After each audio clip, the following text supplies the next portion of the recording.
Le 18 septembre 1981, l'Assemblée nationale se réunit en session extraordinaire pour adopter un projet de loi qui marquera l'histoire de la France à jamais. Un texte qui, 33 ans plus tard, apparaît comme une évidence pour beaucoup, mais qui, au moment où il est voté, paraît révolutionnaire.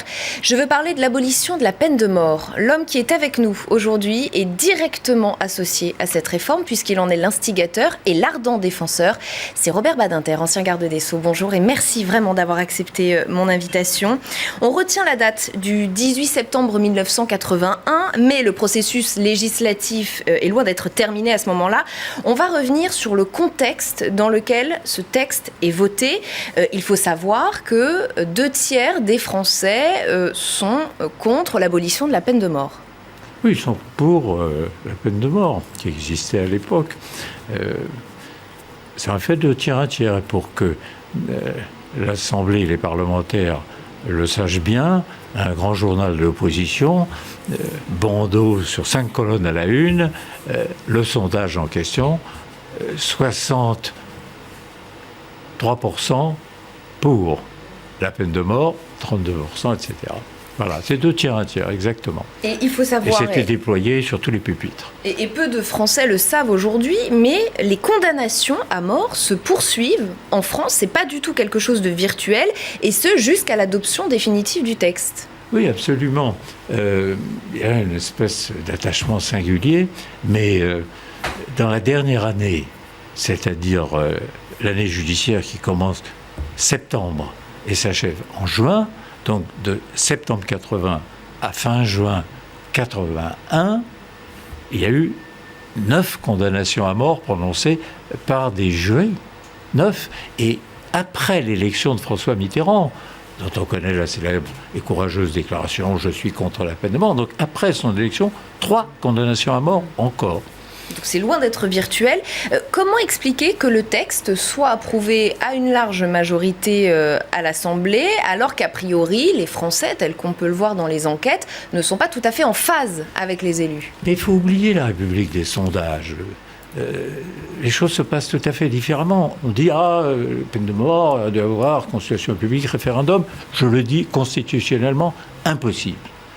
L'abolition de la peine de mort, c'est un texte de droit pénal, ça n'a rien à voir avec un référendum. Donc, oublions ce déviationnisme. Non, la peine de mort, c'est un texte qui relève du Code pénal. Le Code pénal relève du Parlement. Le Parlement, qu'est-ce que c'est que la loyauté dans une démocratie? C'est le fait que, avant l'élection, les partis ou le candidat présentent les points principaux de son programme. Si il est élu, à ce moment-là, les choses sont claires. Mitterrand avait dit aussi clairement que possible sa détestation, son refus de la peine de mort. Il a été élu. À partir de cela, les Français devaient s'attendre à ce que, précisément, l'abolition de la peine de mort soit votée, à la condition qu'il y ait une majorité pour l'abolition à l'Assemblée nationale. Campagne électorale, tous les partis de gauche avaient inscrit à leur programme l'abolition de la peine de mort. Donc c'était aussi clair que possible. Résultat des élections parlementaires, un raz-de-marée rose, et les socialistes ayant à eux seuls la majorité absolue. Donc le pays avait voté pour une gauche qui, unanime, disait il faut abolir la peine de mort. Le président de la République s'était prononcé publiquement avant les élections, en faveur de l'abolition de la peine de mort. C'est l'exercice normal de la démocratie. Un programme électoral, c'est pas comme ça un menu auquel vous pouvez choisir ce que vous voulez. C'était clair, c'était le contrat entre les élus et les électeurs. Et même à droite, vous avez des soutiens? Jacques Chirac, Philippe Séguin? Absolument. Disons-le, ça représente à peu près un quart des voix du RPR, un tiers des voix de l'UDF, et notamment Jacques Chirac, mais aussi, il faut le rappeler, Philippe Séguin, qui était un grand combattant de l'abolition. Également, vous aviez M. Barnier, vous avez M. Toubon, Et en ce qui concerne l'UDF, un plus grand nombre encore, avec notamment Jacques Barrot. Alors, au moment où ce texte est voté, c'est un combat que vous menez déjà depuis plusieurs années en tant qu'avocat. D'où vous vient, qu'est-ce qui vous a poussé, vous, personnellement, à mener ce combat avec autant de force? Est-ce qu'il y a eu un déclencheur, un événement déclencheur? J'appartiens à une génération et un milieu, y compris professionnel, les avocats, dans lequel l'abolition, oui, on était pour. Mais je dirais c'est un choix intellectuel et moral. Et puis vient le jour où, dans mon cas, vous vous trouvez en présence de la réalité de la peine de mort. Et ça m'est arrivé avec l'affaire Bontemps prise d'otage à Clairvaux, assassinat par Buffet de l'infirmière et du gardien, crime atroce.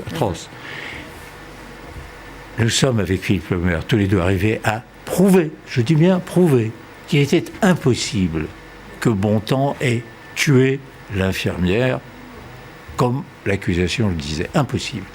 Et les jurés de la cour d'assises ont reconnu par leur vote à la question « a-t-il donné la mort ?» Réponse non. Mais comme complice de celui qui avait donné la mort, et dans le climat de l'époque, il a été condamné à mort. Il est convaincu que le président Pompidou le gracierait de sa vie. Bontemps n'avait jamais versé le sang. Il n'a pas du tout. Celui qui avait donné la mort et celui qui ne l'avait pas donné, tous les deux ont été guillotinés.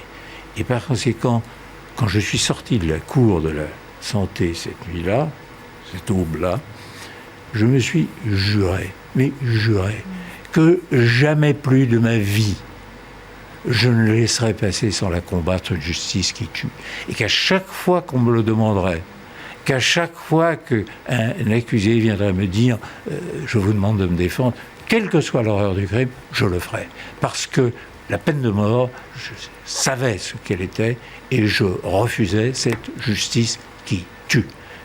J'ai tenu, je dois le dire, j'ai tenu le serment que j'ai fait. Et avec brio, qu'en est-il à ce moment-là en Europe? Est-ce que la France est précurseur ou au contraire à la traîne? Elle était le dernier des États occidentaux, l'Europe des démocraties.